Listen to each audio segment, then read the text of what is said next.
And let us run with perseverance in the race that is set before us, looking to Jesus, the pioneer and the perfecter of our faith, who for the sake of the joy that was set before him, he endured the cross, disregarded its shame, and he has taken his seat at the right hand of the throne of God.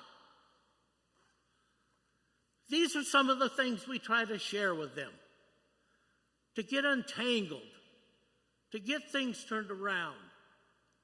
In fact, I believe we're the only halfway house in the state they want to classify us as a human development center. Yes, we have the spiritual journey, the 12 steps on Monday. We also have Bible-based recovery on Tuesday and the HOW program on Wednesday. What does HOW stand for? To look at our lives with honesty, open-mindedness, and a willingness to make changes, to teach them how to build a credibility and a stability in their lives. It's amazing. So let us get untangled and step out in faith. That is exactly what we try to teach the men at Jay's Place. So you get to hear part of the same message this morning that I share with them. First of all, faith and recovery cannot be earned or achieved. Rather, they are offered to us freely by God. And we learn to accept and take a hold of it. Yet, spiritual growth and recovery are a process. Here the process is compared to a race we run. No, not against others, but against ourselves. Perhaps it is more like a marathon where many contestants desire simply to finish to reach their goal. The goal towards which we run in our race of recovery and faith is health, wholeness, and eternity with God. But our strategy is not one of straining, doing more, increasing our willpower, trying to win points with God. Growing spiritually is more of a matter of clearing away our emotional baggage, admitting and letting go of our wrongdoings, making amends with those we have hurt, detaching from those who try to control us. These are things that hinder and entangle us. You see, it's practically impossible to run a race if we try to carry our baggage on our back and let ourselves stay tangled up in the clinging vines of our unhealthy relationships and habits. But sometimes shedding the entanglement takes time. You know, the most important thing we can do is stay in the race, is to fix our eyes on Jesus. Stay focused. After all, he got us in the race in the first place, and he stands at the finish line. Imagine when we get there, he stands at the finish line with his arms wide open and a cup of ice-cold water in his hand. When we know where we are going and we know God is guiding and empowering us, the running comes much more easily. Now I want to share with you the testimony of two men who are residents at Jay's Place. When I share their stories, I'm not going to use their full names to protect their anonymity. But this is how we try to lead these men to a new way of life. They are both in the race to the end. The first gentleman I'm going to tell you about is Clint. He was our first resident, and when he came there, Clint weighed about 100 pounds soaking wet. He had been a heavy drug user, been clean only 10 days. 100 days later, he now weighs 155 pounds. Has a full-time job that just ended and got a brand new job the next day. He is working with R&L Electric, learning to be a journeyman electrician. He was living in a tent when he came, and he had nothing. But today, he has a nice room here, and he helps, and he's bought and paid for his car. Ladies and gentlemen, it's not a brand new one, but it's paid for. Back putting his relationship together with his girlfriend. She got out of prison, and she lives in a halfway house in Dallas. They both are happy and drug-free. Yes, they are in the race of faith to the finish line together. So next gentleman was referred to us from Calvary Lutheran Church in Fort Worth, where his parents are members, his kids go to church there. He was a member. He had a great job. He was making over $100,000 a year. He said, I started doing drugs, and I lost everything. He lost his family, his parents raising his daughters. He lost his marriage, his home, and his car. He had nothing left in life. Finally, his brother put him in a treatment center in Austin, Texas. His parents are raising his youngest daughter, and the oldest daughter goes to college. Yes, he's been at Jay's place for 2.5 months. He's applied for lots of jobs and finally getting interviews. Believe this or not, he's got himself a good job. In fact, it's a great job. His starting pay is $95,000 a year. Plus health insurance, profit sharing, and bonuses. When he went back to Pennsylvania to the home office for training, and he came back last weekend, and his parents picked him up at the airport, and his dad said, you can stay at the house tonight and sleep on the couch, and I'll take you to Jay's place in the morning. He said, I wasn't even welcome in my parents' home the last 3 years. Do you know what it means? My dad says I can sleep on the couch. He gave his mother $200 to help pay for his daughter's school clothes. He hadn't done that in years. His oldest daughter has an apartment with some other girls. Her share is $800 a month with utilities.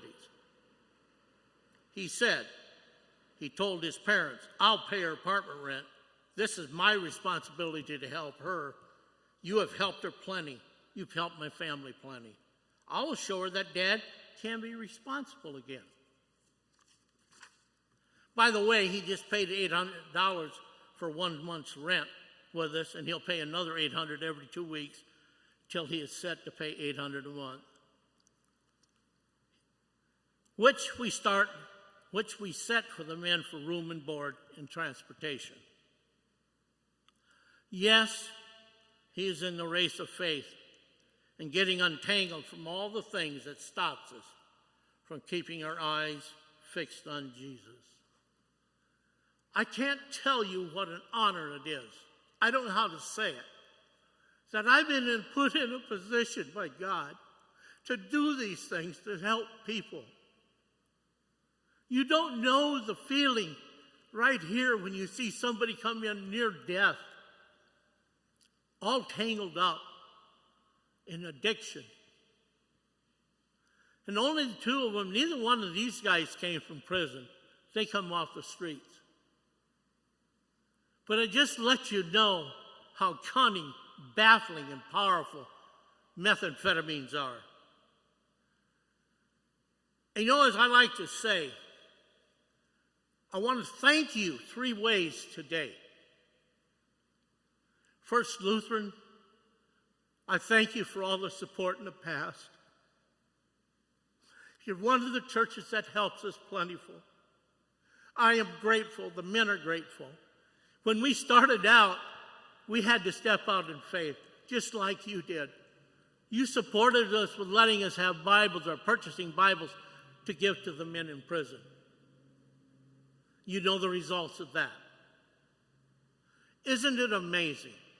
And now this, a place to live and getting turned around. It's just amazing. When they come and they sit down, they eat until they're full. And I said to Nick, the last guy I shared, I said, Nick, you're starting to look like me. He said, Dan, I put on a lot of weight. I feel good.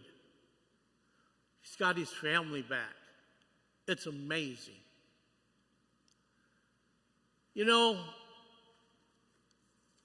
I am going to share a poem with you.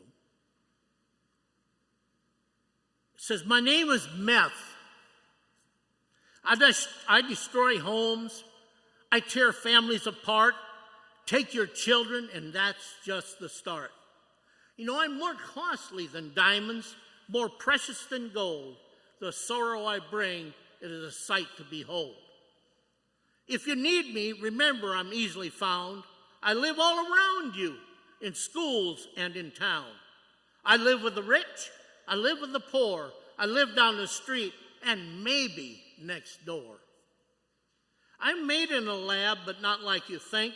I can be made right under your kitchen sink, in child's closets and in the woods. If that scares you to death, well, it certainly should.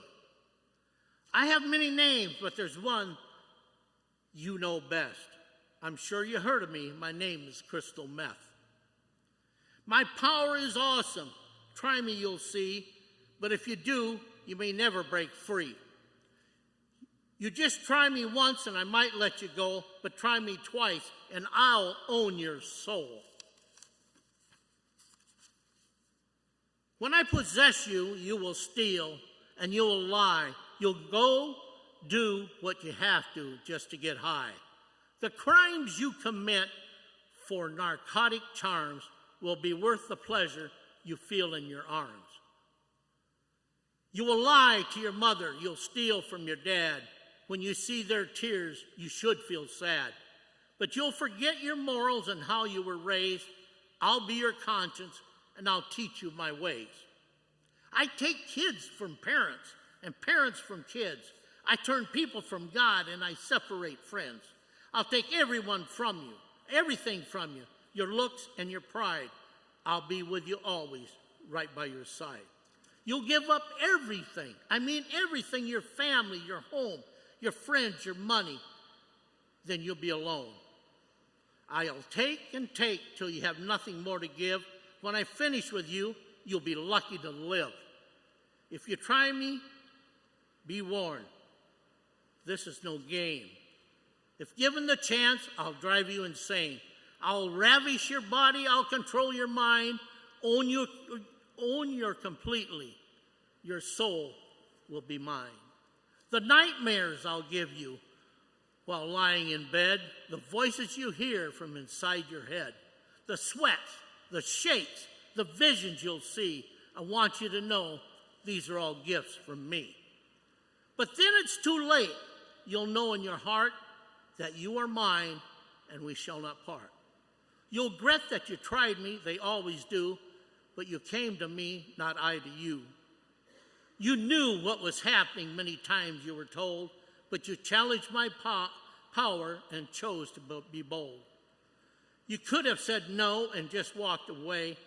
If you could live that day over, now you would just say, I'll be your master, you'll be my slave.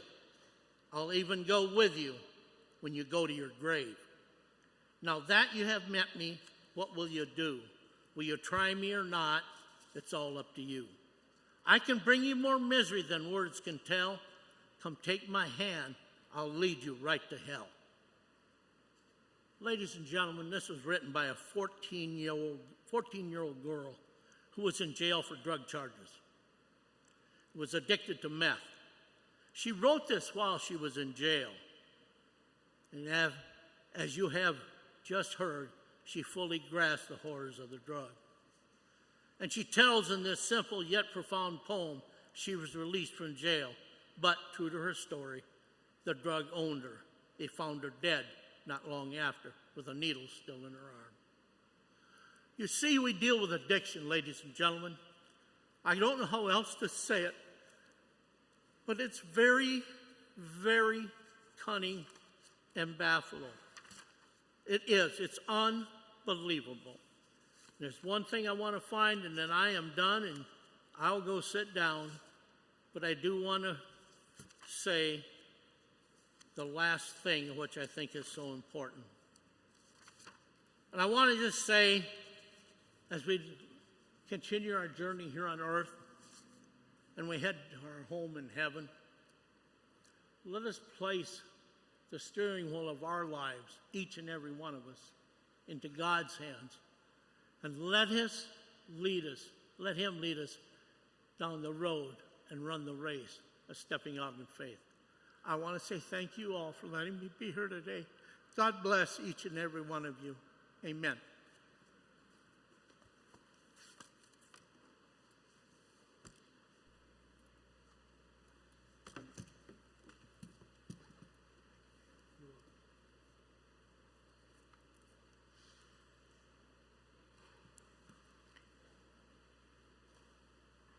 I'd like to say something before we start the hymn of the day real quick.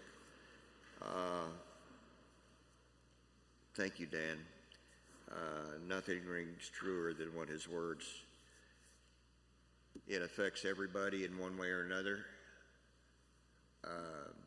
Just 2 nights ago, a lifelong friend of my middle son took his life because of meth. So it's all around us. We'll never know. And sometimes till it's too late. So please stand and let's sing the hymn of the day. Thank you.